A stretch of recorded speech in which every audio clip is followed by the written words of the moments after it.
right, good morning, everybody. It took me 20 minutes to copy and paste as much as I could, because I'll tell you, it's a pain in the ass to copy and paste. But hey, I want to make sure I cover everything, or at least have stuff that you see what I'm covering, and then whatever you want to do with that information. But, all right, so remember I said I don't want to hear anybody talk about the Bible, right? I don't want to hear any scripture from anyone, because here's the thing. I have to go to the scripture that makes sense to my information. And I'm not saying any other scripture doesn't make sense. It's just looking at both sides. And I know a lot of religions out there do come from extremely biased points of views. And so I didn't want to hear anyone's biased point of view. But I have to learn from the foundation that I came from, and then understand that, yes, I have a timeline right now that shows, at this point, what does it show? It shows, let me see.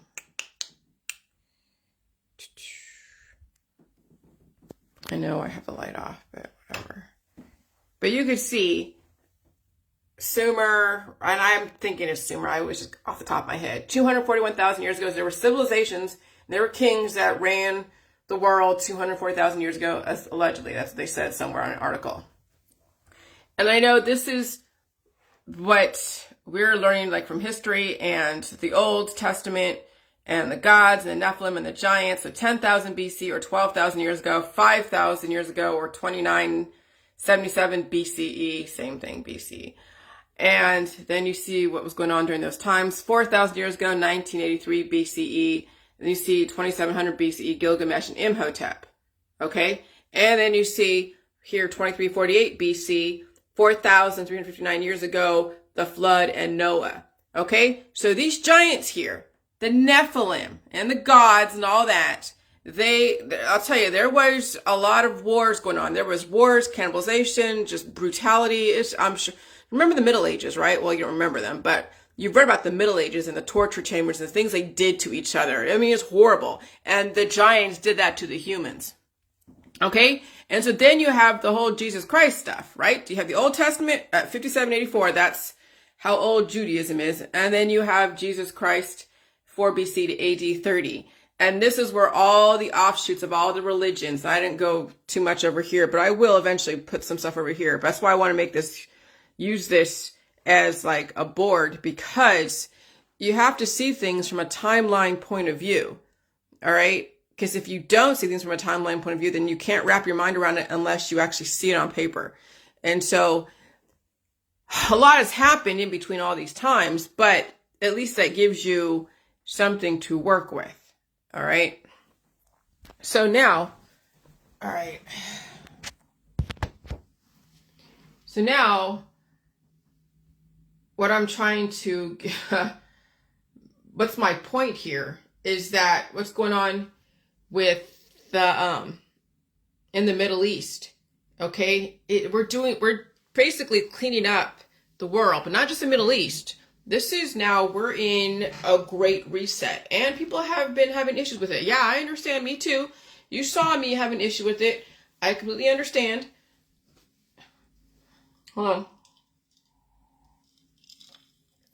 But I figured out a strategy to survive it. So as long as they don't wash away my town or I get some hurricane or tornado. But the Rosicrucian are the Jewish mystics. They are the Christian Gnosticisms. They are the Hermetics, and then Egyptian and Greco-Roman technology. That's why the West is back in Israel. Okay, so now here's the thing. Why is that so important? Because when you see Biden, who is Catholic, I've seen him go to church. He's Catholic and he's backing Israel. Well, why is the Catholics and other people backing Israel? Because it's part of the Rosicrucian. That's the New World Order.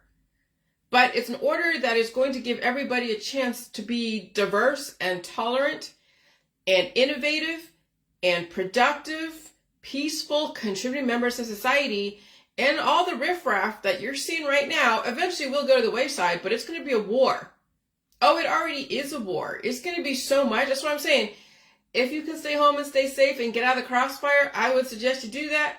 But you know how people are. They will figure it out. And so that's why the West is backing Israel, because to save evolution and knowledge, to save humanity. Okay, we have to go back to history in order to forge into the future. Sometimes you have to repeat history because people forget how destructive their parents were thousands of years ago. And even today, people have destructive parents. But they learned it from their grandparents and their grandparents before that, before that, before that. And you keep going back and back and back to then traditions and values and suffering and disease. And now you see why we are where we are, right? The system flooded out all the destructive giants who cannibalized and brutalized humans, enslaved them way back in, what was it? 2348 BC, 4,359 years ago. Okay, so that was the whole days of Noah. And so the whole history was erased, right? So that whole history was erased. And then you saw that even within the last few hundred years, how Tartaria was covered up. Absolutely. There was probably some pretty brutal Tartarian giants and brutal people like Genghis Khan. And he really took over so many different lands. And he was brutal. Very brutal. So that whole history was erased, but not really, but really. But now you get to see how horrible humans are to each other today because of what was taught by their parents. The destructive giants. And you can read that in the Old Testament. So that's why I don't want to hear anyone else talk about scripture, because I'm not trying to quote anything of the New Testament.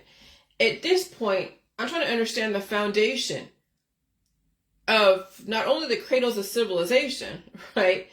But also then understanding why Jews were the chosen people. The people would have an issue with that kind of terminology. Why are they chosen? Because they had to suffer through the brutality of enslavement. Okay? Judaism isn't, again, it's not an ethnicity. It is a shared experience of somebody persecuting you, somebody bullying you, someone brutalizing you just because of what you say, what you look like. I mean, what you say, like I said, immortality and salt's not poison and it'll activate your immune system. Now you have to eat food. You know how much hate I got for even just saying that immortality is potentially possible, living to be 300 years? You know, and someone has an energetic event and they mischaracterize it. Why do they mischaracterize it? Because there's also another story besides, oh God, symptoms are dangerous. Blah, blah, blah. No, symptoms are your body's activation of your immune system.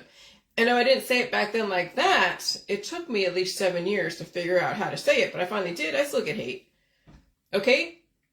And so Judaism is about a shared experience of persecution, evolution, and bringing forth new ideas that even conflicts with those who are so regimented in their belief system.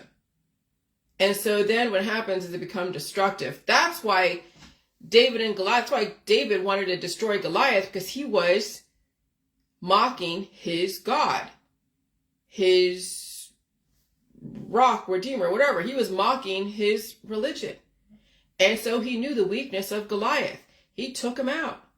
Now, of course, we don't want to do that today. If someone wants to mock somebody's religion, they can say whatever they want, so as long as it's not like what community standards, like hate speech. But you could be like, well, I don't want to believe that. You can be articulate about how you go about conflicting with somebody else. But back then, everything was in your face. So people had a hard time dealing with somebody mocking them in their face.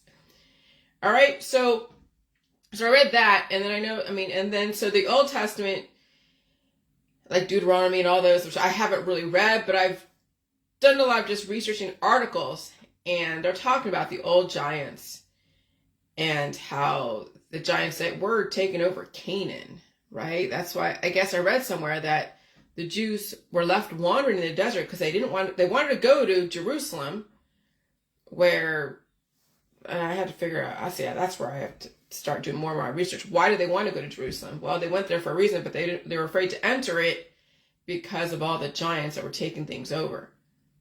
And so I'm saying, like, I'm in the process of research because I haven't really researched too much history into this. That is the foundation of what's going on right now. And you have to know the foundation of what's going on right now, or you're going to believe every single story out there. And so even I have a lot that's why it's going to take me probably, at least till 2030 to get this book written, because there's so much I have to learn. I don't know everything, but I am picking things apart and taking the time and verbalizing it. So that way, when I do have to go back to my files in my head and I'm reading something that finally clicks, then it's easier to make the connections. That's what it takes. Sometimes you read things, you have no idea why you're reading them, but eventually down the road, it will click because a connection will be made. But at least you have like a puzzle, at least you have the pieces, but they're just scattered everywhere. All right. So anyway, so you can read that in the Old Testament. So Judaism is about remembering how destructive people are and to bring balance and evolution and knowledge to the world to those who can handle it, right? And if you are making a choice to be ignorant, you won't evolve and you won't protect yourself and you will leave yourself open for someone to manipulate you. Okay, so you know how I know where I came from in the whole psychological world, and people are getting manipulated because they allow themselves to.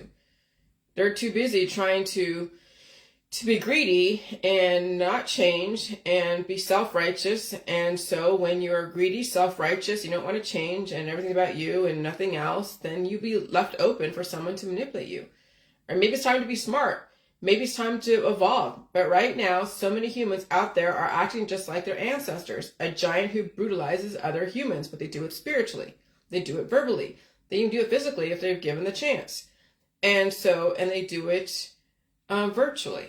And so people were not armed to the teeth. They would have been genocided a long time ago. So we were like, oh, Israel is like the Goliath and Palestine is the giant. No, it's the Hamas that they're after.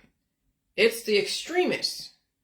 Okay? But here's the thing. If you're not strong enough to kick out the aggressors in your house, if you're not strong enough to kick them out and send them off to wherever, and you're too weak to kick out an aggressor who's brutalizing other people and plotting genocide against other people, then somebody has to be strategic and not only be armed to the teeth, but figure out how they're going to have to weed out those that plot to genocide another race, another culture.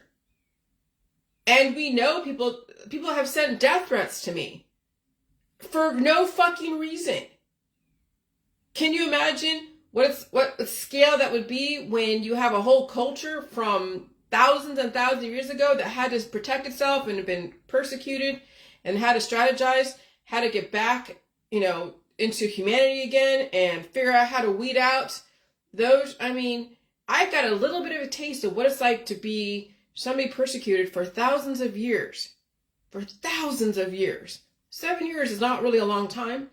Well, when you're 49 and you're staying home because you're PMSing, you're not going to events, or you're not going to work because you're PMSing, or you're missing work, persecution is right there too. So, I mean, yeah. So you can only imagine what it's like to live in the land of Israel where everyone around you wants to destroy you. Okay? And different nations can live together, but there's an actual doctrine with some of these extremist groups that want to blow some other country off the map. Okay, and so, you can't live with that, and you can't allow that to foster, because it'll be that you can't.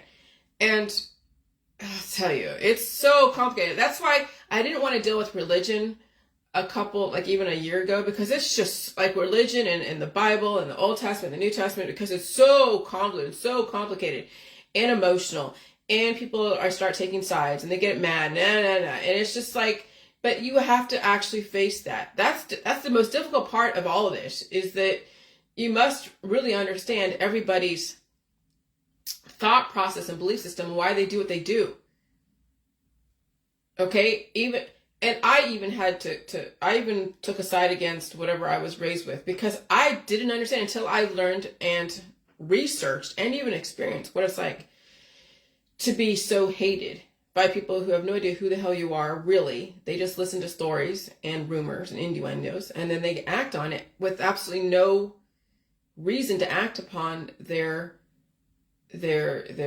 hatred. But you happen to fit the demon picture, right? And so maybe it's time to be smart. Maybe it's time to evolve. But right now, so many humans out there are acting just like their ancestors, a giant who brutalizes other humans. If people were not armed to the teeth, they would have been genocided a long time ago. If you have to protect yourself from other people to the point where everybody has to be armed with checkpoints, now you know why we are where we are, or why we're in wars. Noah was told to build the ark and warn people because the system had to destroy the destructive giants. Some giants still escaped, but then they had to be hunted down and destroyed, or else they would have been destroyed, or they would have destroyed humanity and enslaved them. And so what's going on right now, very, very biblical. You can even, if you can even wrap your mind around this. But I get it. I'll tell you, I suffered the last 7 years and the last 49 years. Suffering is a trait of the Jewish mystics. Suffering makes you remember never ever to go there again. So it's not just about World War II, guys. Okay, even though I know people have used World War II as a way to say, okay, never ever again. This goes beyond World War II. This goes way beyond World War II. It goes all the way back to the days of Jericho, the days of the Philistines, the days of David and Goliath. It goes way further back than 1945. All right? But I wasn't privileged enough to even be able to study that. But they said that to learn Kabbalah, which is a Jewish type of mystical side of the Jewish mystics, studying the Kabbalah, you have to be like 50 or something, or 40 something. You have to have a lot of life experience behind you to study that, because then you'd be mature enough. And maybe you learn about the things that I'm learning at that time, because when you're 12 and 13 years old, or even 8 years old, you're learning the basics. Noah's Ark, the flood, and Passover, and Rosh Hashanah, and Yom Kippur, and Sukkot. And so you learn like the basics of all the different holidays, but there's some deeper stuff going on that they only allow certain people of certain ages to study further. And that's up to the rabbi and whatever to figure out. Okay, and so suffering is a trait of the Jewish mystics. And suffering makes you remember never ever to go there again, even 6,000 freaking years ago. But remember my contribution to the world through the Jewish mystics. You have a chance to save yourself. No one is trying to destroy you except for you. You have a chance, but you must change and evolve. And so that's why I'm trying to tell all my people in the West who are privileged enough to be working, who are privileged enough to have access to resources and water and air and food and shelter and a soft bed. What the hell are you resisting? Okay, so the environment has changed. Now you have to deal with everything you've done to yourself with antibiotics and drugs and alcohol and crazy ass sex. Well, eventually the devil's going to take their due.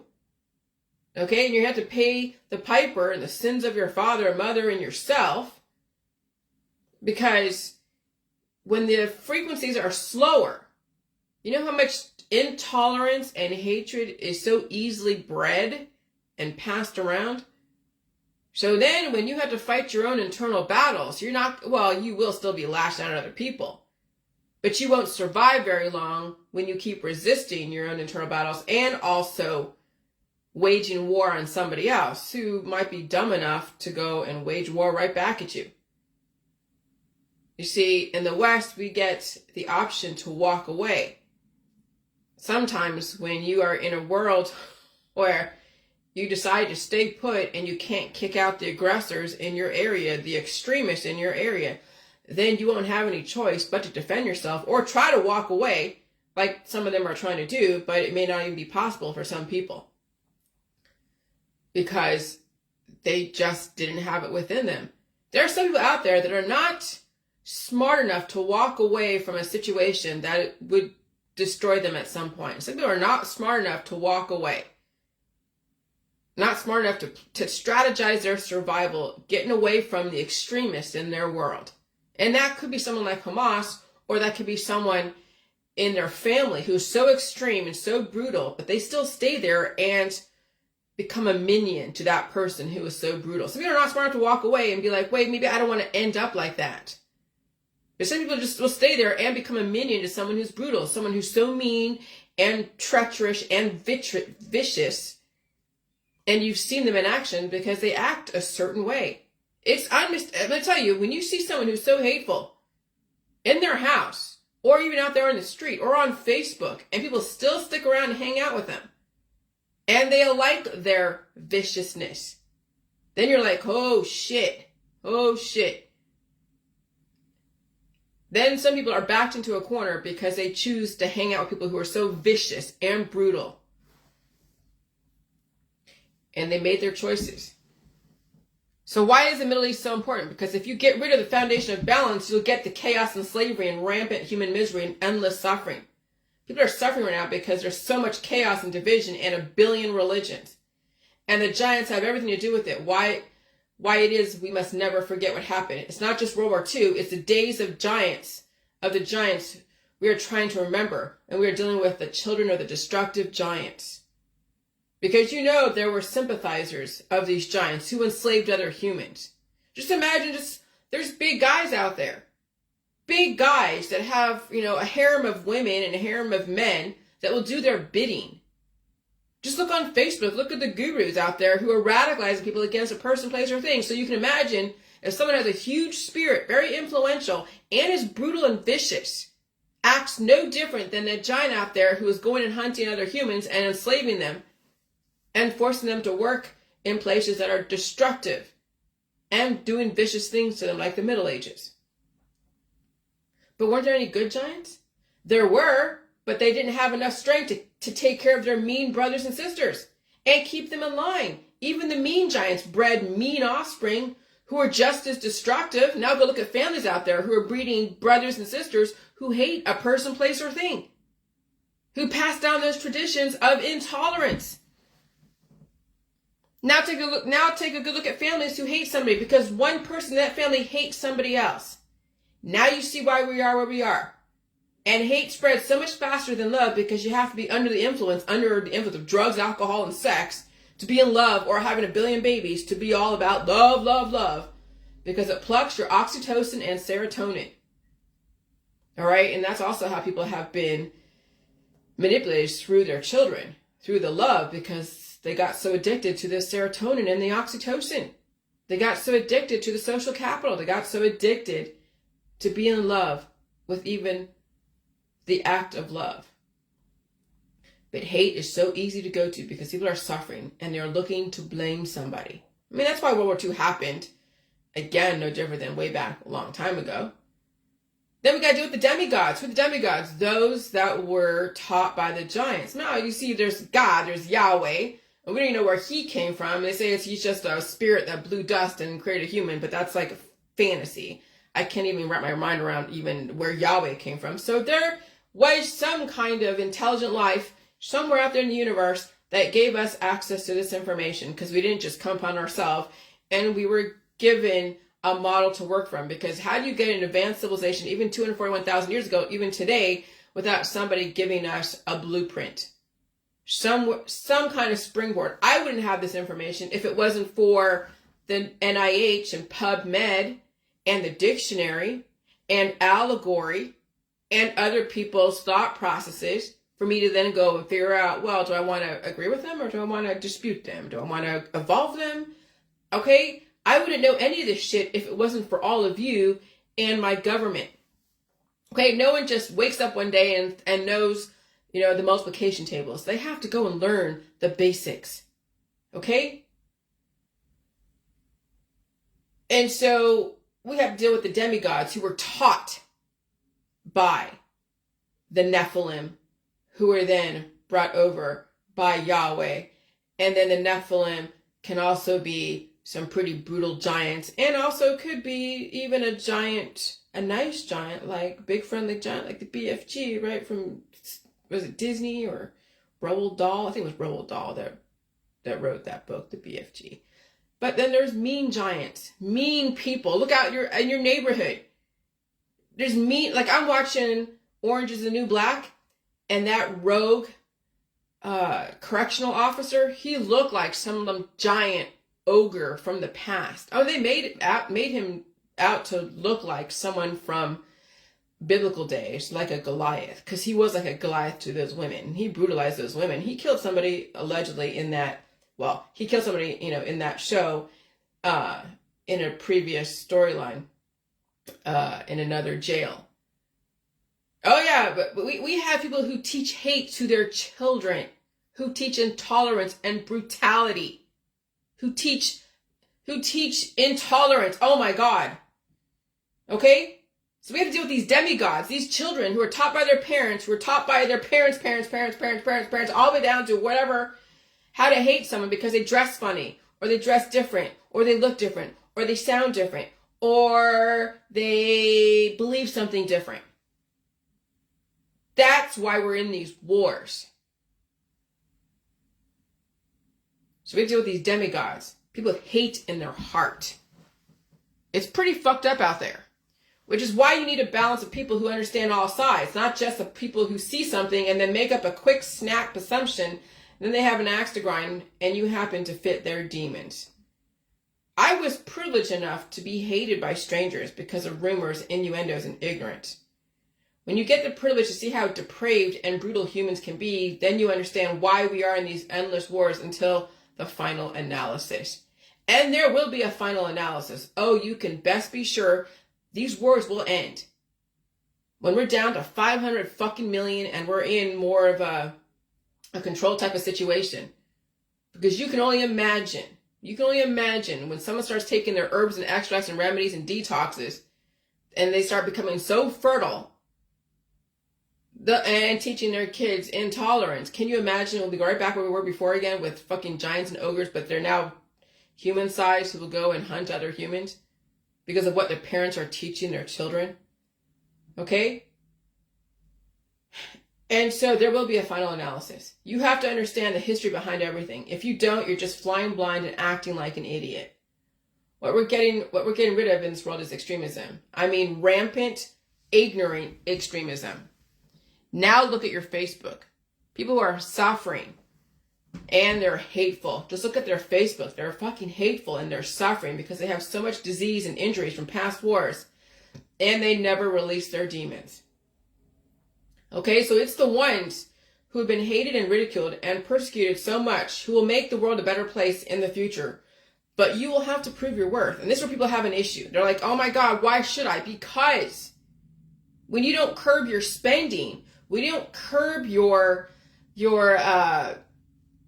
addictions, when you don't release the demons of trauma and injury and all of that, when you chose to not, I don't know, when you choose to just go have fun but not pay your bills type of thing, when you're taking remedies and surgeries, that's going to do more damage to you and your children in the long run.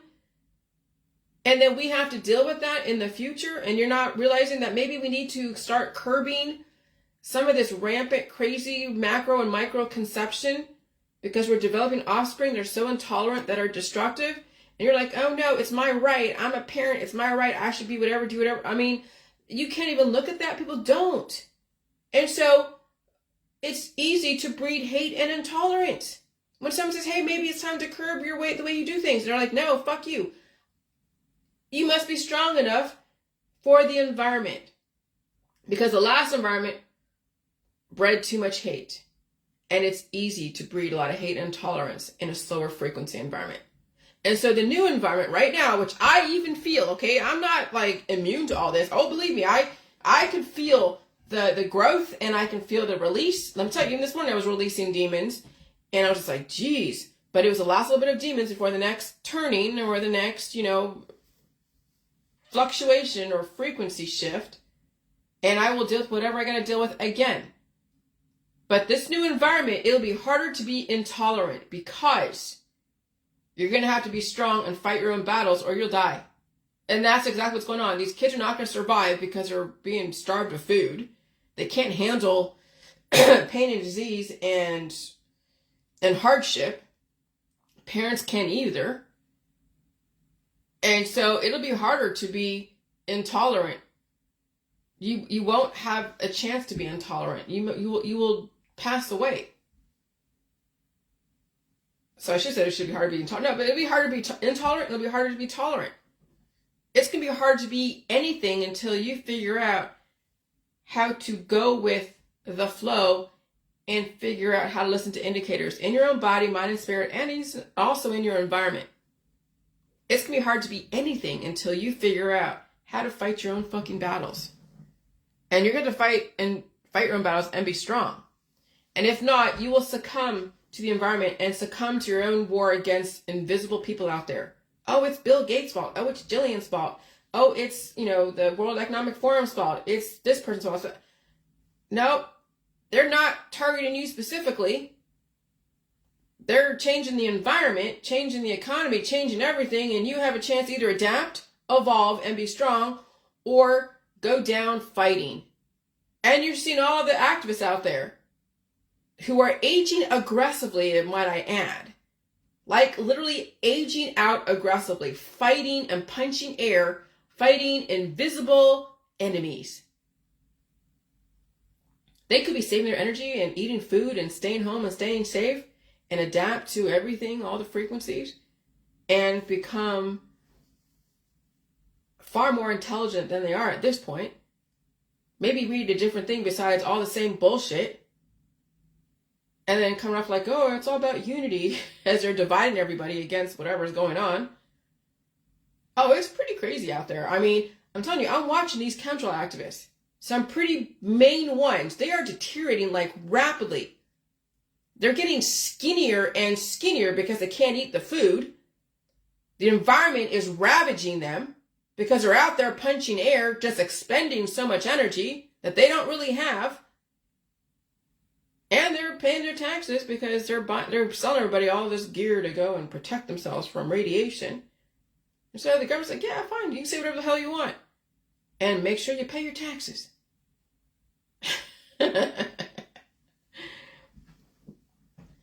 And so,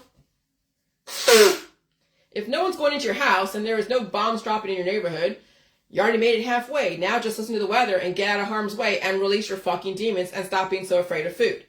And maybe pick up a book and read a different article sometime. Maybe educate yourself without demonizing somebody else. And here's the thing, don't feel guilty for being alive.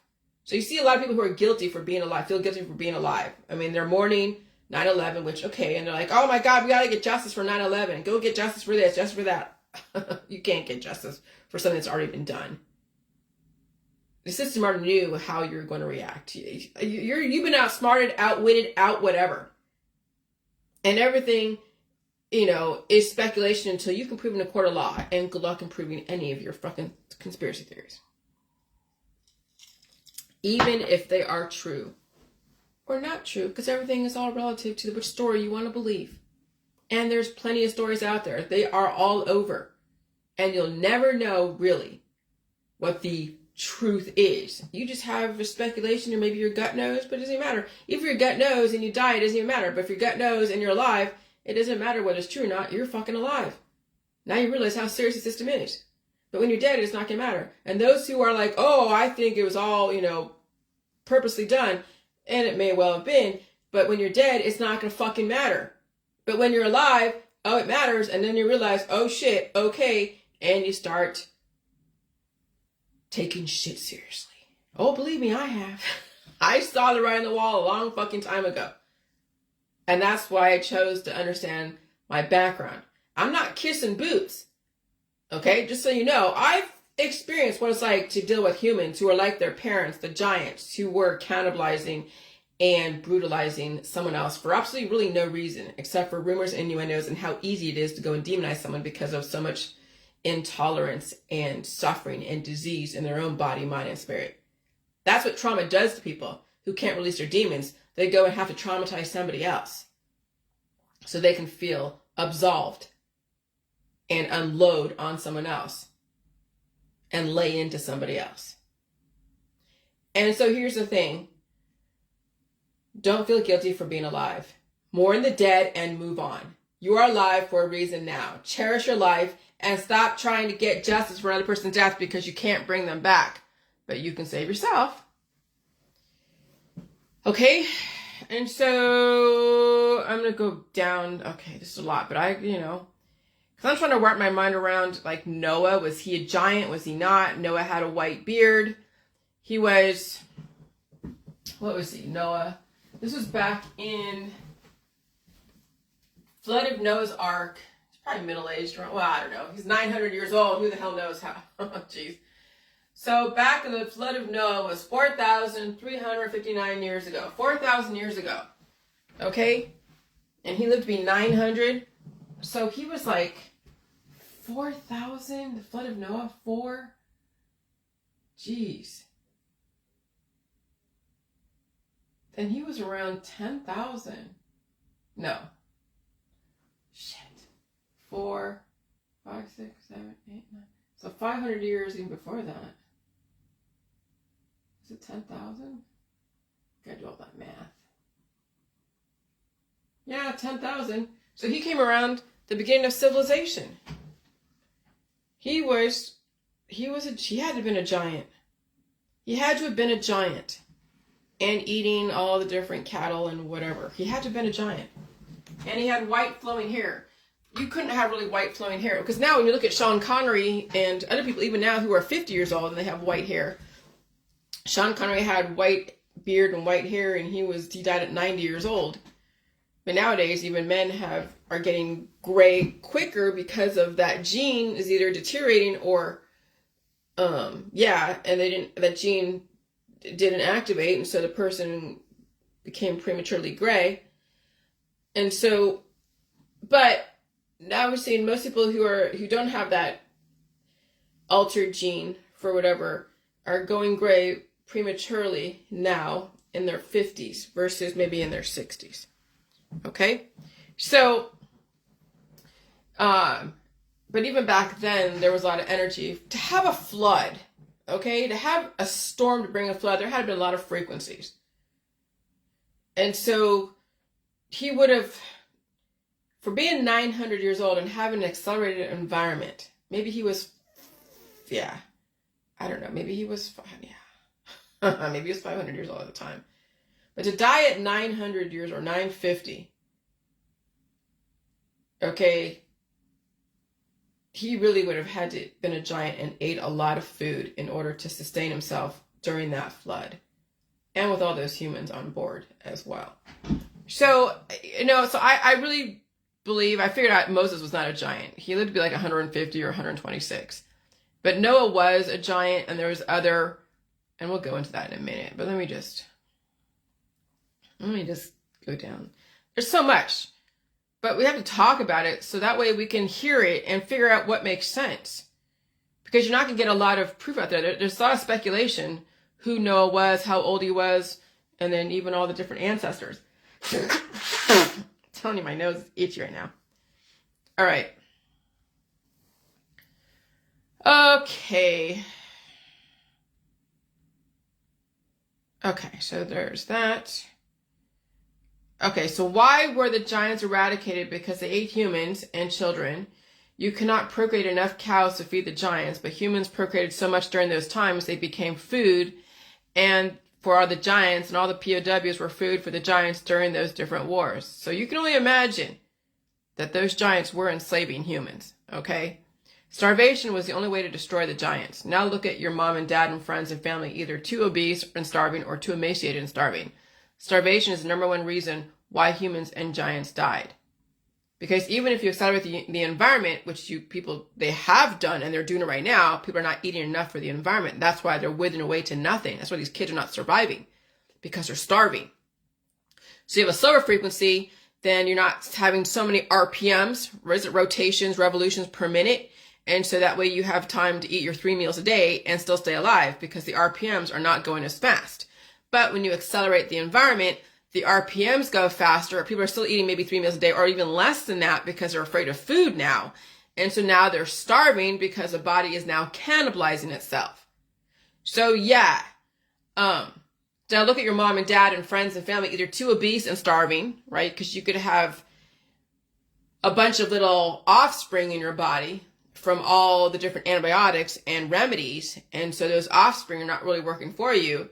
They're unutilized or under-purposed offspring that are eating your food but not contributing to the overall infrastructure. And so they're useless eaters in your body.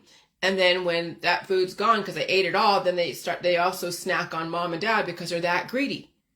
That's what happens, right? When you have kids who are 30 years old in your house, not only do they eat the food that's given to them out there by their friends, but then they also raid their mom and dad's fridge all the time and taking food from their mom and dad, starving their parents out of existence.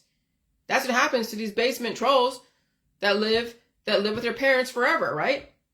And so now look at your mom and dad and friends and family, either too obese and they're breaking down the infrastructure, or starving, or too emaciated and starving.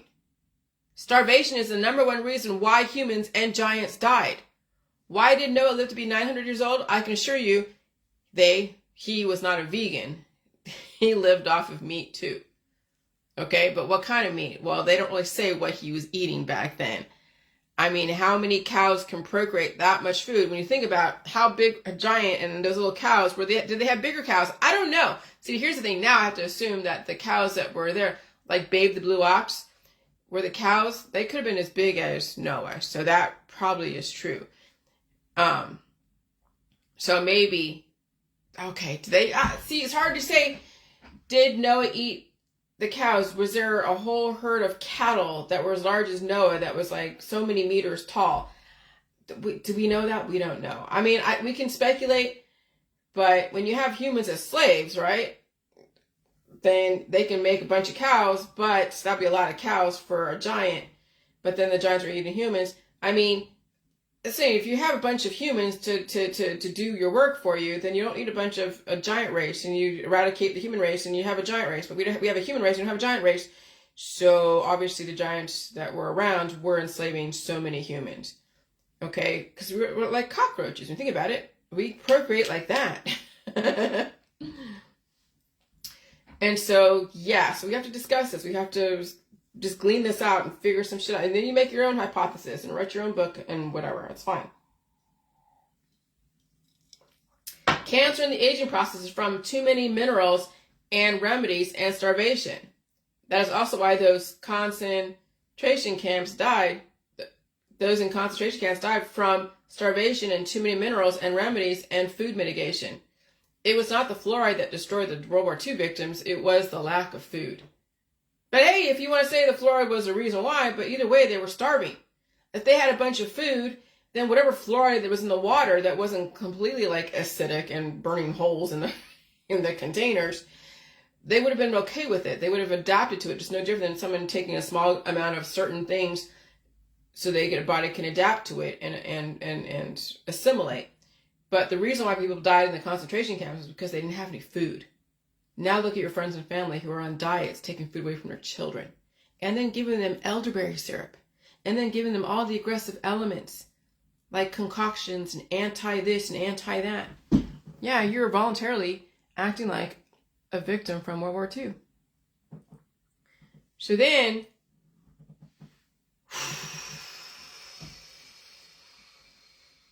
I said an ancient nuclear blast eradicated the large giants, and then climate change and human strategy finished them off. I wouldn't doubt that. I bet you took the last 4,000 years to eradicate all the giants from the earth, and now it is eradicating their intolerant children by their own hand through their politics, religion, and science dogmas. Okay? And again, now look at your friends and family on Facebook actively giving their kids antibiotics, elderberry syrup, honey, turmeric, and apple cider vinegar. Honey is antibiotic. Now look at your friends and family. See, the West will have their own war that you could still come back from all the intention that was embedded into your culture. You're still being given a choice if you can wrap your mind around the choices being given to you. Some places don't because they've backed themselves into a corner. They couldn't get out of their situation because they didn't have the strength. They were held captive by the people around them. And we can't save everybody in this world, so you have to be strong and strategic. So now I understand why the men here in Ohio are like huge giants and built like brick shithouses. I'll tell you, when I came out here, I'm like, oh my God. I mean, my husband is strong, skinny and strong, but now that he finally filled out because he's on the truck for so many years, and I was on the truck with him, we're eating food at gas station pizza. And it's good food, it's fine. But we put on some weight. When we were in Florida, we ate very well. We were living high on the hog, literally. And we filled out so we can finally handle this new change in atmosphere. Thank gosh for the trucking industry. Thank gosh for our time in Florida. Thank gosh, because we have now the body to deal with this environment. Because if he was skinny like he was when I met him, he would probably have had issues, a lot of issues the last 3 years. But no, he had to adjust when the climate changed in 2020, which scared him in for a minute. But then he's assimilating okay. This last September, it wasn't as bad as it was a year ago. But now I understand why the men here in Ohio are like huge giants and built like brick shit houses. They ate a lot of meat, just like the giants did. But of course, in order to survive, you need the meat and the milk. And those who are vegan and vegetarian turned into nothing. Skinny into nothing. The humans had a strategy starving the giants, as well as psychologically giving them the herbs and the extracts and the concoctions against disease. So I can only imagine some ignorant giant out there who is suffering, and then you have this crafty human who's trying to get rid of the giant, say, hey, here, take this, here, take that. Oh, I can only imagine what the mentality was way a long time ago, because I look at the mentality today at those on your Facebook recommending you all your herbal remedies and extracts and food mitigation and fear of food. That's why America is one huge experiment. When I was in California, it was like all the organic people and the yoga people and the vegan and vegetarian and all the energy healing people throwing chakras at you, like over there in Berkeley, California. And then I come over here and it's kind of like going back to the caveman days in some ways, right? Because I mean, here, they're pretty basic, but I mean, they're smart, but very traditional. I mean, they're smart in the areas like the mechanics and the landscapes and trucking and hard labor. Yeah, smart in that area and given, enough knowledge and food and all that stuff. But belief systems are hard to penetrate over here. And the men are built like brick shit houses. And yes, very patriotic, because a lot of them went to war or were veterans of foreign wars. And some have become very skinny because of so many situations. Others became so beefy. And my husband was one of them. He was a skinny dude and became beefy because he met me. Because I'm telling you, we had to survive the first turning, which was 2019, 2020. I'm just saying there's synchronicity is not out of the question, okay? And so look at the men here in Ohio, then the men on the coast, or the men who are vegan and vegetarian who weigh next to nothing. Now go look at your Facebook. All those are breatharians, vegans and vegetarians, or they're working out so much, so they have so much muscle that just get them around some kind of, or get them exposed to some aggressive frequency change. And then they have no give to them. And so their body's so resistant that things break. Heart breaks, aneurysms, heart attacks, strokes. That's what's going on with all these athletes. Okay, they're all muscle, hardly any fat. They're dying on the field out there in football and high school football and NFL, weightlifters. So it's not really about being Jewish or Christian. You're the one that starved yourself. You're the one that decided to be traditional about everything and not learn anything new. You're the one that blamed everyone but yourself, right? But the answer is in the ancestors. They died from starvation. They died from traditional. And look at you. You are repeating history and you're starving your own children. Your own fucking children. That's what gets me. But my kid, they can't handle milk. Yeah, because the milk is life. They have to cough and sneeze and blow their nose. And they got to be sick. Oh, but you can't be sick, right? You're not supposed to. And so you take away the milk, right, which is life, and you give them soy milk, which is a bunch of protein. Now they're going to be lacking fat. They'll have a lot of muscle, maybe. Or not. They'll just be skinny because they're all protein, hardly any fat. And they have a sluggish immune system because mommy doesn't know how to block cough, sneeze, and blow her own nose. And she's afraid to poop and pee and everything else. And so these poor children are sitting ducks for another frequency change and then zap. See you later at the hand of the parent. All right, so nuclear reactor. If nuclear reactors were discovered from 2 billion years ago, you can only imagine the last 1,000 or 10,000 years what nuclear energy has done to different civilizations. You can only imagine what different civilizations have done to galvanize this energy and use it as a direct energy technology, the Ark of the Covenant. The only way to survive nuclear energy is to feed it with all food available to you, and nuclear energy can come in many different forms. It's not always the way it happened in World War II. The fact you're so weak against any kind of evolution speaks to your intolerance and what your ancestors also endured many millennia ago. And so there's this clip from the article. Were these ancient reactors in Gabon the only ones ever to have formed on the Earth? 2 billion years ago, the conditions necessary for self-sustained fission may not have been too rare. So perhaps other natural reactors will one day be discovered. I expect that a few telltale whiffs of xenon could aid immensely in this search. I gotta pee. I gotta pee. Hold on.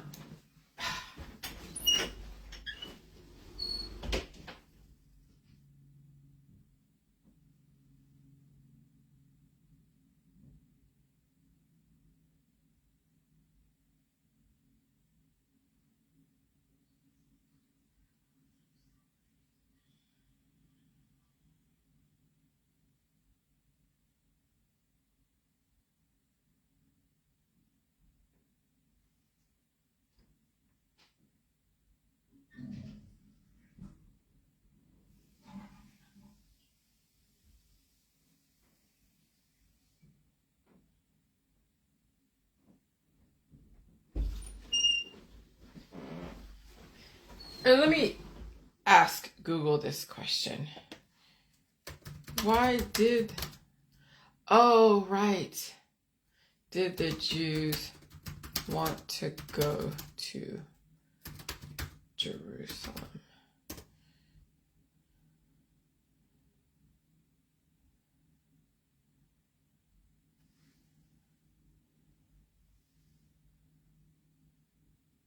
Maybe that's where Abraham came from. Is Abraham? Oh.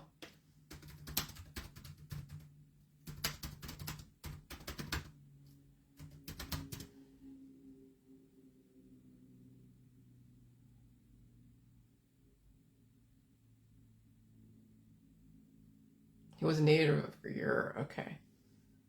Okay. I will have to do some research. I wish.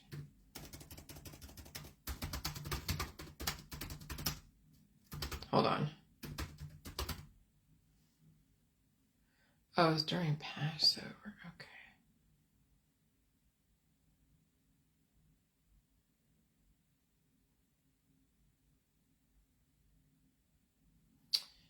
I will figure out originally go to Israel. I'll just say Israel.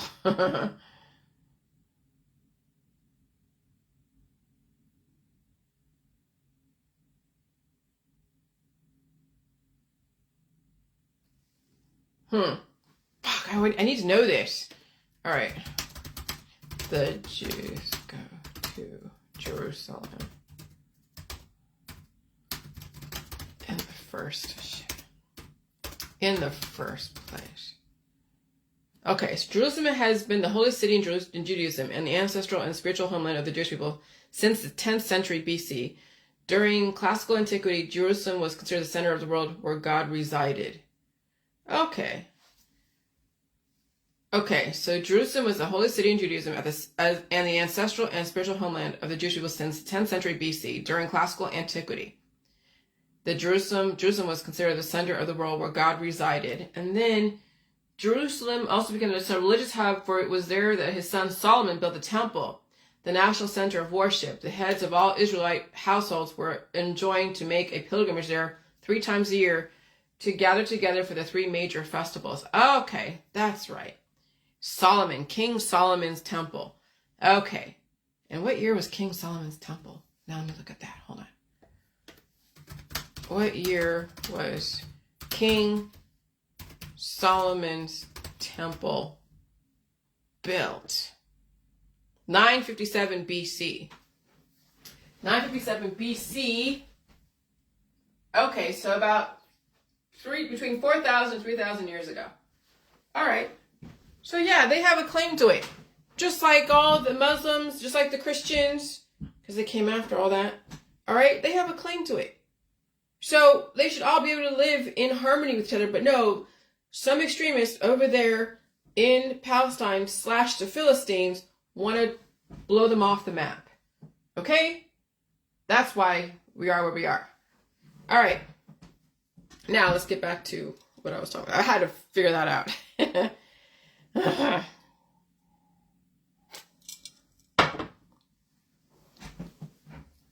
So starvation leads to heart disease and die suddenly. Okay, so let's go back to why people die. Because they're starving. They're too muscular, not enough fat, too much protein, not enough fat, afraid of milk, meat, and cheese, afraid of milk and cheese. And when you're starving in a highly accelerated environment, then what happens is you don't have enough infrastructure to keep your heart going, or the vessels of your heart break, or the growth that happens like that during a frequency change when you have already little demons inside of you and they metastasize that quickly, they can develop a clot. Just like an abscess. Like what happened in that article, that lady who became paralyzed because an abscess then got in the way of something with her spinal or her pituitary. Something happened with it, with her movement because of an abscess. Because the growth was like that. So not only starvation, so your body can't even push out the demons because you starved it, but also taking all the remedies to disable your body's ability to release. That's the main issue when you think about it, is that there's so much growth in the body that it can't be released. And then when you don't want to feel the release, then you starve your body from the proper resources, thus weakening your immune system. That's why I don't like doing the therapies, because I have an immune system and I've strengthened it by coughing and sneezing and blowing my nose and eating all food. People are like, oh, I have an immune system. I don't need a therapy from the hospital or from the medical system. But then they're taking their remedies. They're taking their elderberry syrup, their apple cider vinegar, their turmeric, their honey. You're basically weakening your immune system and you're weakening your children's immune systems. And you wonder why their children die suddenly. And you're taking the ivermectins and the antibacterials and the antiparasitics and the antifungals and the antibiotics, natural or synthetic, and no wonder your kids are not fucking surviving. And so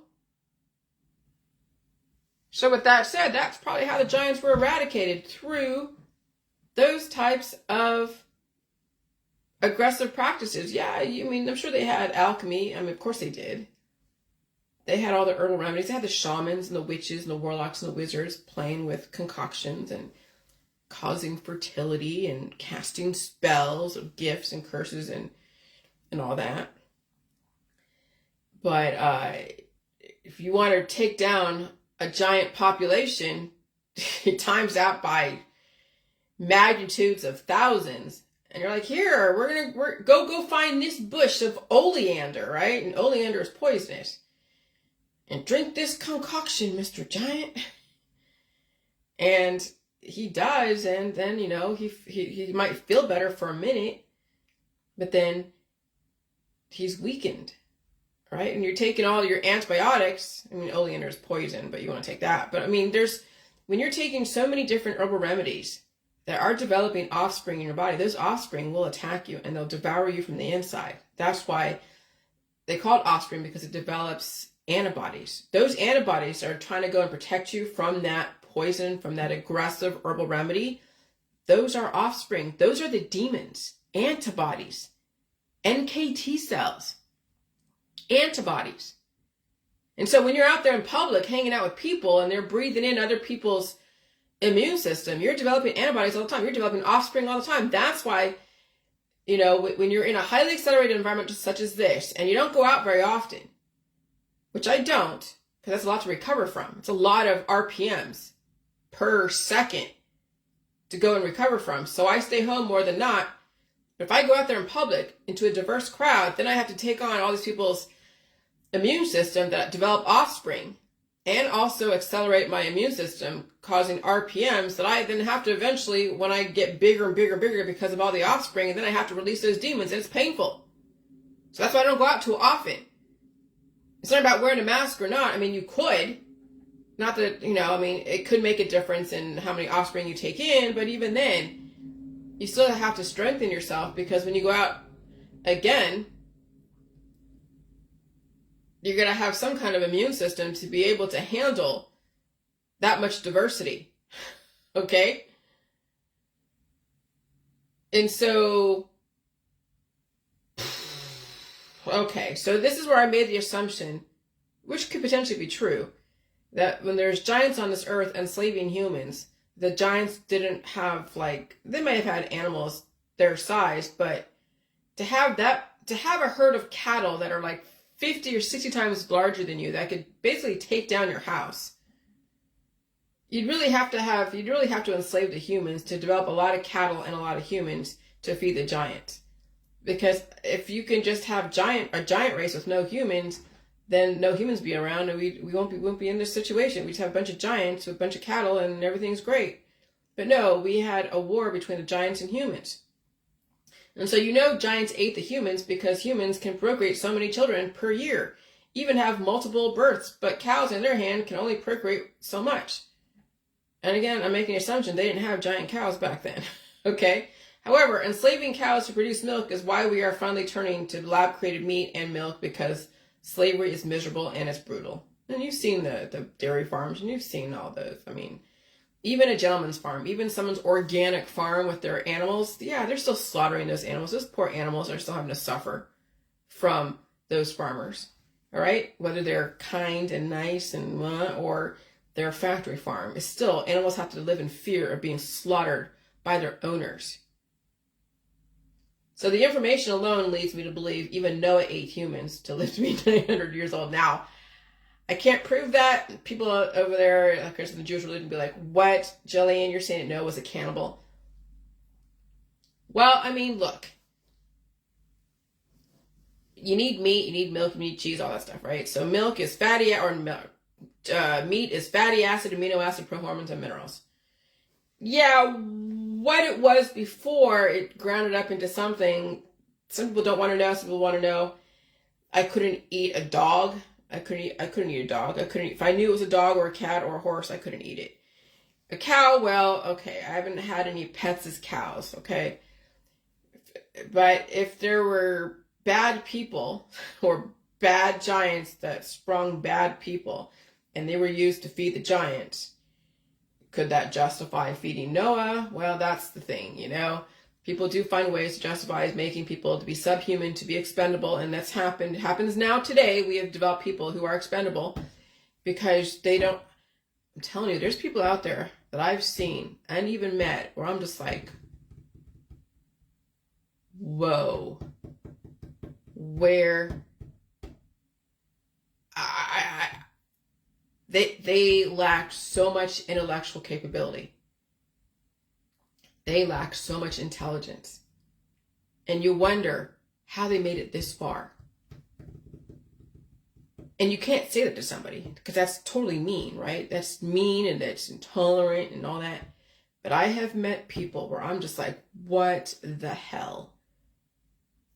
If that person and against someone that's on the West Coast that has been college educated or been exposed to so much diversity and suffered and is relatively peaceful and informative and knowledgeable, who would be expendable? The one that just doesn't have really anything up here, or the one that has the knowledge to carry on the human race?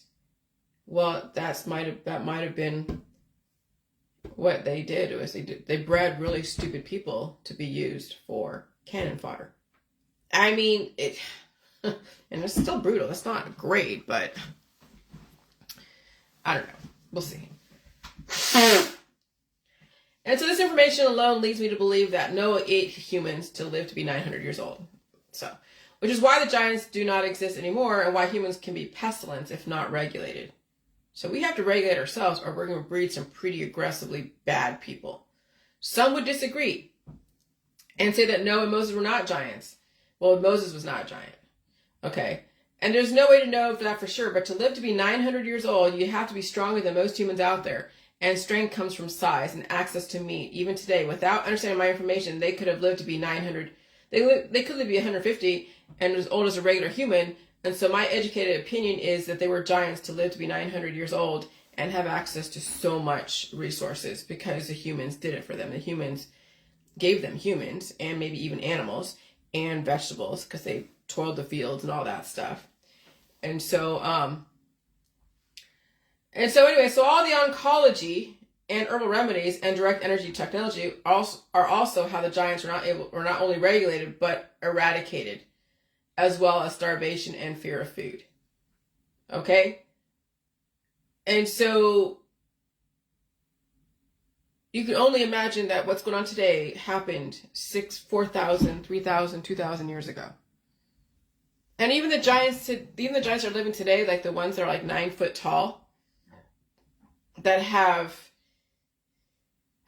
diagnosable conditions like an overactive human growth hormone because of a tumor that's causing an overactive hormone, an overactive growth process, as well as the other end where the human doesn't get enough human growth hormone, and so they're really small. Well, I couldn't tell you what would be normal. If you were to feel the pain and if you did my protocol, released the demons, ate food, felt the hot and cold and everything else, and ate all the food supply, what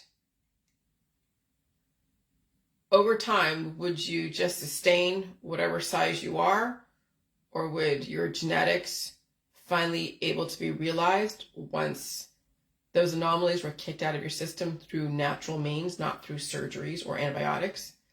Would a giant who has an overactive human growth hormone, if he released his demons and ate food and felt the pain and stayed home and stayed safe, would he be able to just stay a giant and not shrink down?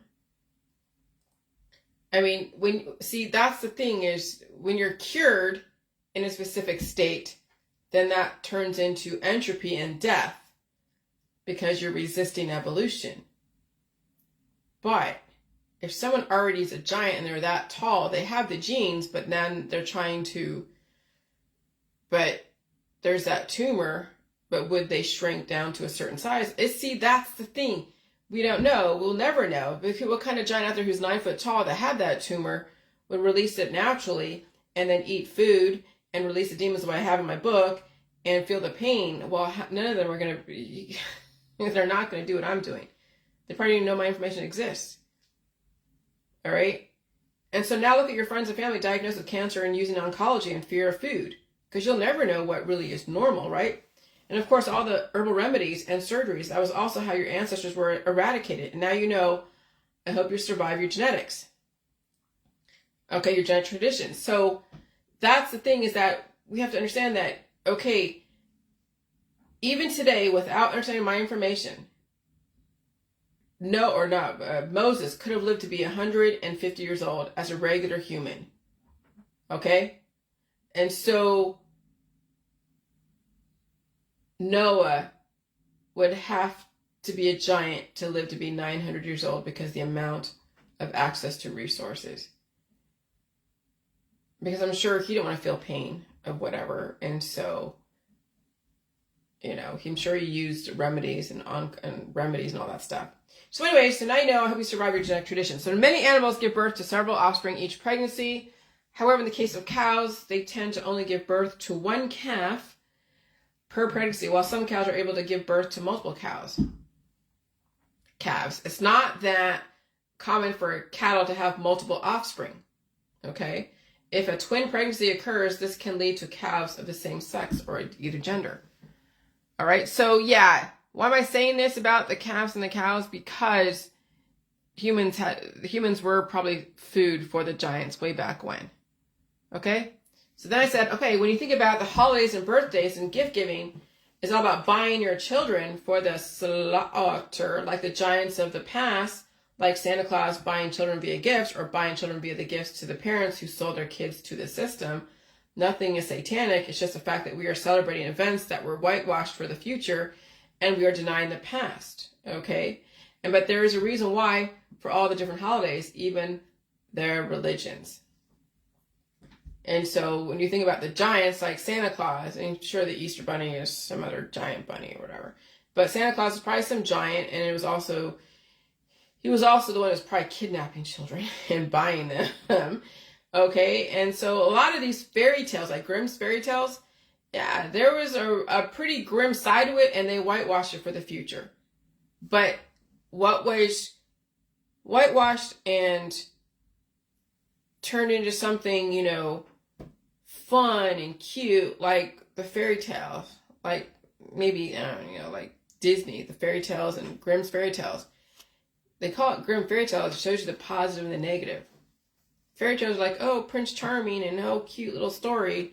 But there's an actual grim side of it that people don't want to know about because it's too grim. What, Hansel and Gretel, that the witch actually ate those children or trying to eat them, put them in the fire, put them on a spit.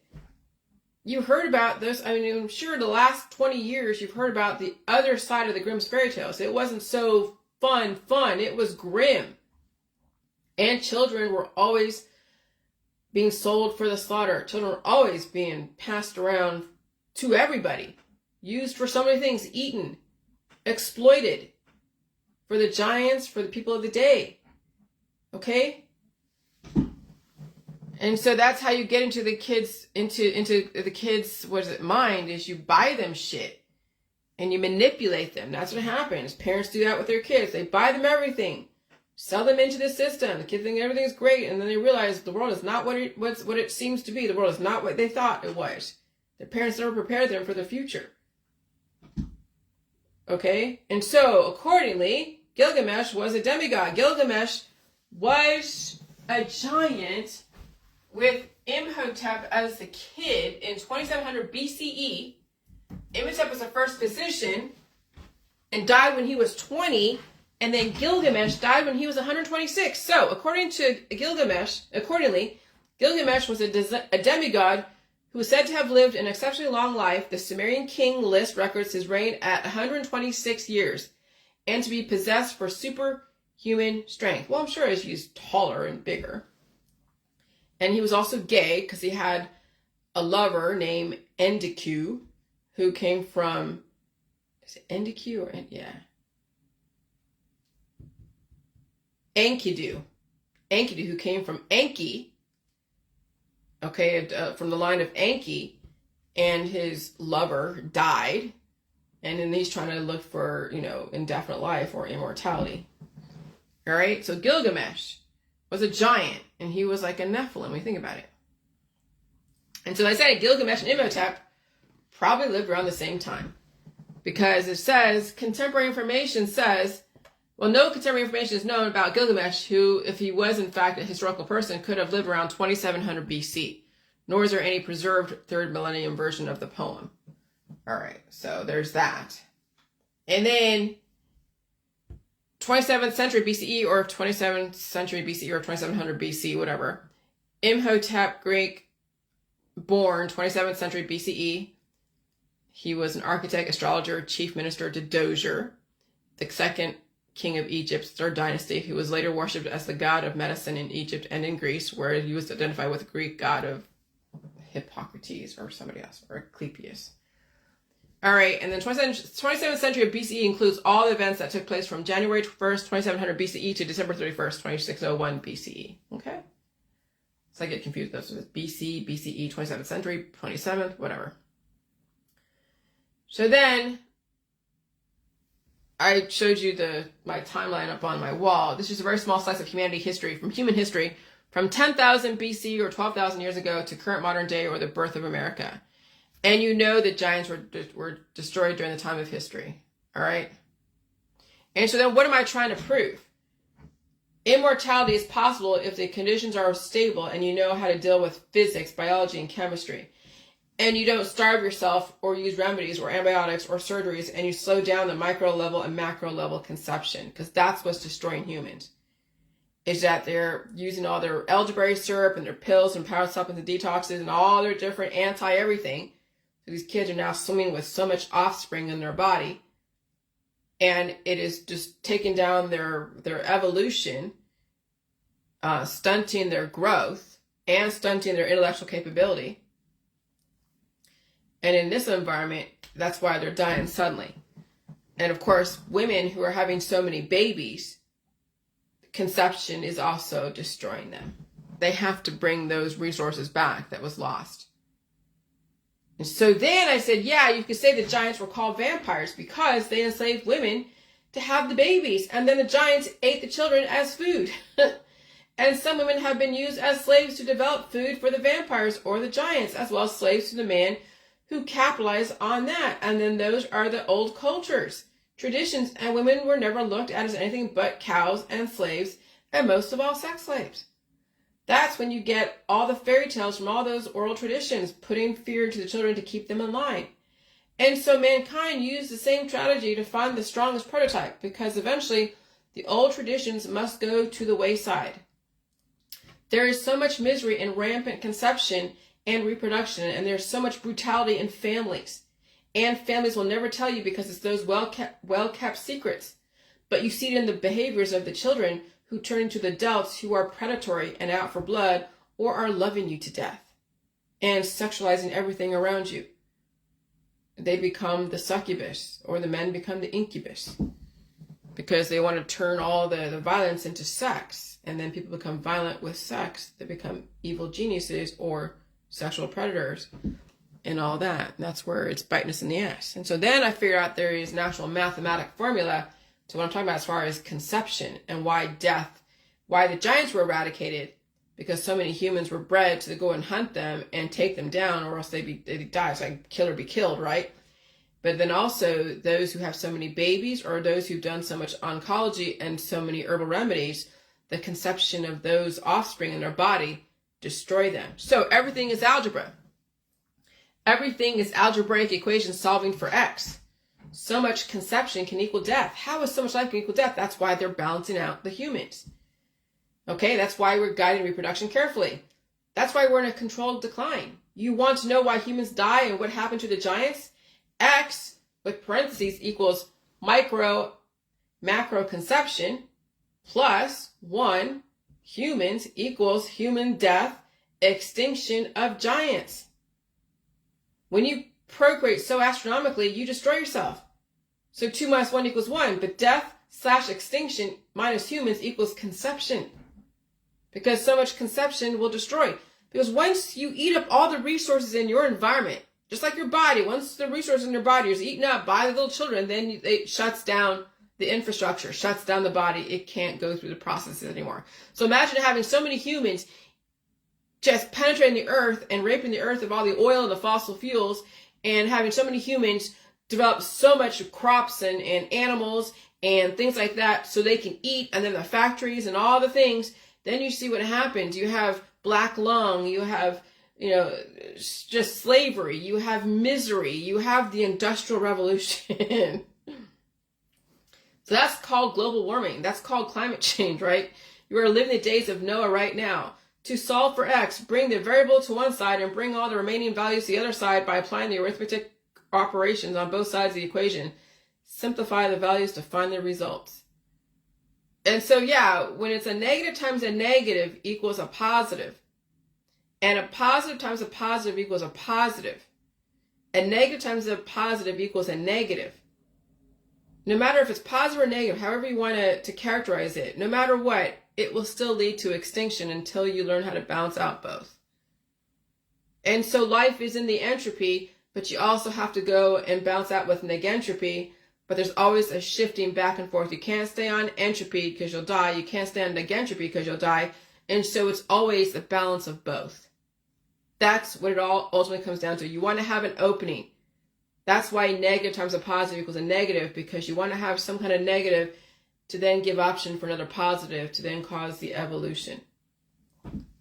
All right? That's the best way I can explain the whole integers thing. And so with that, Natalie Holloway and what's that guy's name? Oh my God. Jordan Vander Sloot. he looks like a monster. He looks like an ogre from the past. Okay? And so I bet you the giants were like this predator, Jordan Vandersloot. This is why we have to deal with. This is what we have to deal with until we can breed out predatory behaviors out of the population. Women and children have always been food for the vampires or the monsters in our society. They were definitely food for the giants way back then, also known as type of vampire. We still have a ways to go before we get to the perfect society we want. But we have to deal with this bullshit first. Okay.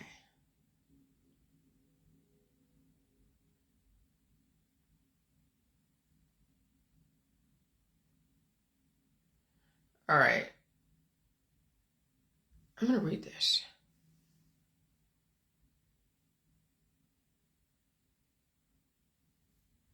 This is me learning now the history or the who came first.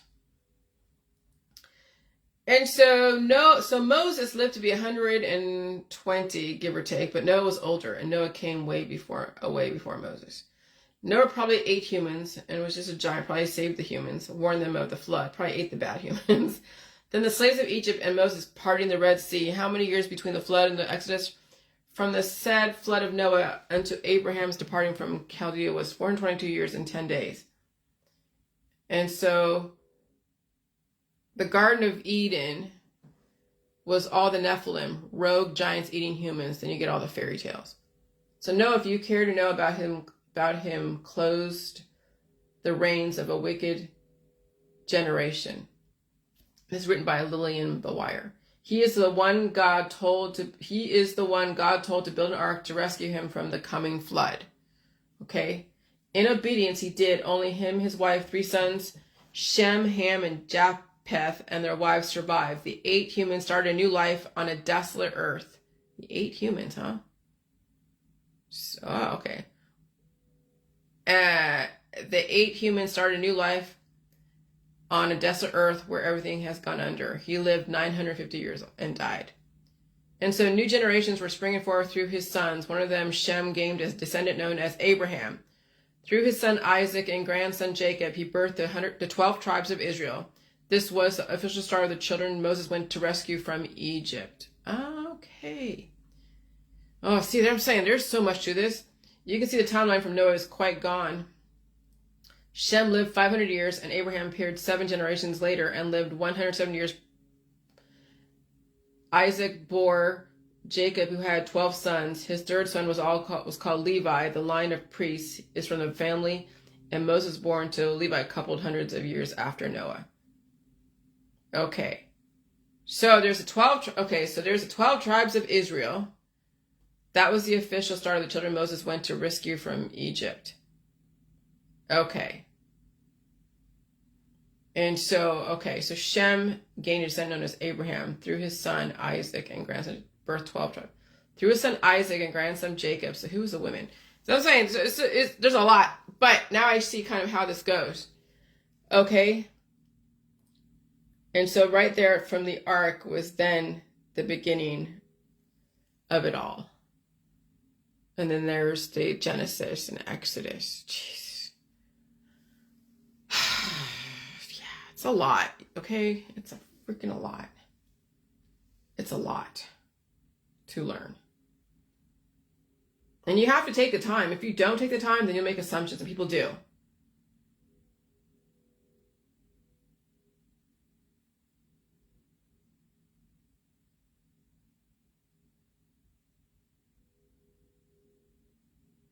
All right, so this is the thing where I have an issue with the Old Testament. The first original giant, the one they called God, where did he come from? He or she? That's the $1 trillion question. Where did Yahweh come from? We know what happened after life was given to the first human, whoever it was. But at this point, it doesn't even matter. What matters is when you know where you come from, and then you strategize your survival. Immortality is not out of the question. And so,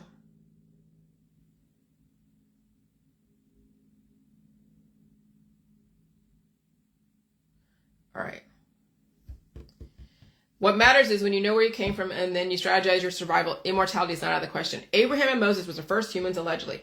But Noah was one of the giants, the Nephilim. Even though most people said he was not a giant, but to live to be 950 years old, again, you had to be stronger than the average human, and you had to have access to a lot of resources. And why would Noah be that special to be living to 950 with that much access to resources? And if Noah had a white beard, he could have died way before 950, even when there was no electricity. People still had to work hard to live. Electricity makes up for the work, but you still get the frequencies. Modern day humans, especially during that storm, modern day humans just found other energies to cause the RPMs, but you still live in a world full of RPMs, which add to the energetic process of consumption. Noah had to have been a giant. The only way I could see how he would have lived that long, especially with a long flowing white beard. Sean Connery lived to be 90 with white hair. Men who are 50 nowadays, because of frequency acceleration, are gaining the white beard, and they're in their 50s and 40s. The highly accelerated environment has increased the aging process, especially during modern times like today. Imagine 7,000 to 8,000 years ago, or 5,000 BC, the flood times. The amount of energy it took to live, tending cattle, building and sharecropping, fighting off giants and other predators. If you have white hair, it would be a human with a lifespan, or a giant who had lived a lot longer than a human. How many years from Adam to Noah? From Adam to Noah. Year 1656, proved by the scriptures from collection of authors. All right, that's fine. Where did Adam originate? Okay. The name derives from Adam, the name which God the Father used to refer to men and women, both female and male, according to the Hebrew Bible, which is in turn derived from the noun Adam, meaning soil or earth, when used as a noun, means man or humanity. Okay. And then, oh yeah, here's this. What is this? Adam, or Atom, Noah, Abraham, and Moses. In the Jewish tradition, Abraham is known as Avraham Avinu, our father Abraham. As a father of the Jewish people, he is not simply their biological progenitor, and as the tradition would have it, the father of all who have converted to Judaism as well. He is also the founder of Judaism itself, the first Jew. It really doesn't matter where Adam came from or the first Adam. What matters is can sustain life and stay alive. Okay, and there's an article with that.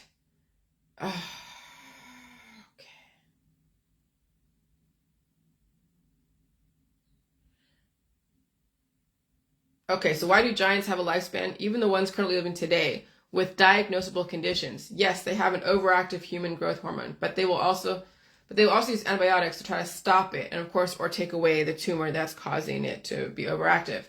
Then they have to eat a lot of food. As you know, food is painful for those who don't want to feel the pain of growth and evolution. So you know these giants have a lifespan because they can't handle the growth. So there's living giants today who are like 8 feet, 9 feet tall, because they can't handle the growth and it's painful. And tumors aren't bad, so as long as your body's able to assimilate and keep up with the growth of the tumor and the body's assimilating, and then that tumor would actually eventually disappear.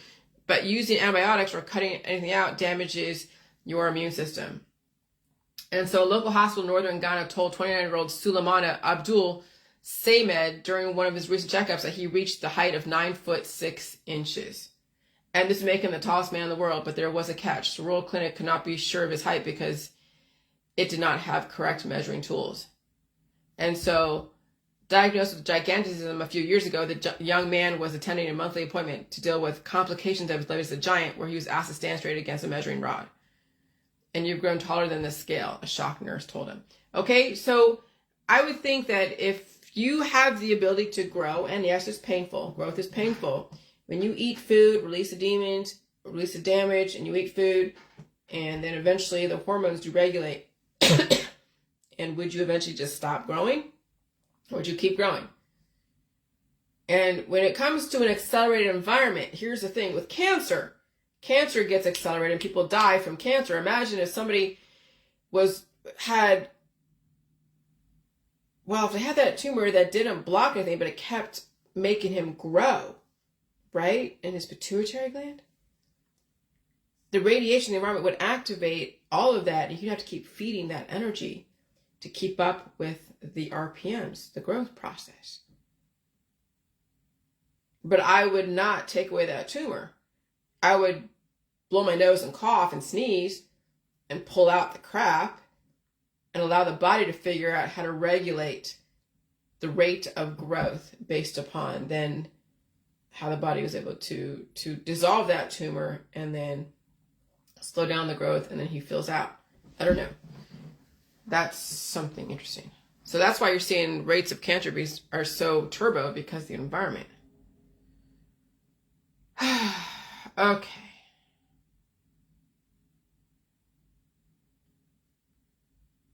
Oh my God, there's so much. All right, I'm going to take a break because there's a lot more and I've got to think about it. But where did I leave off?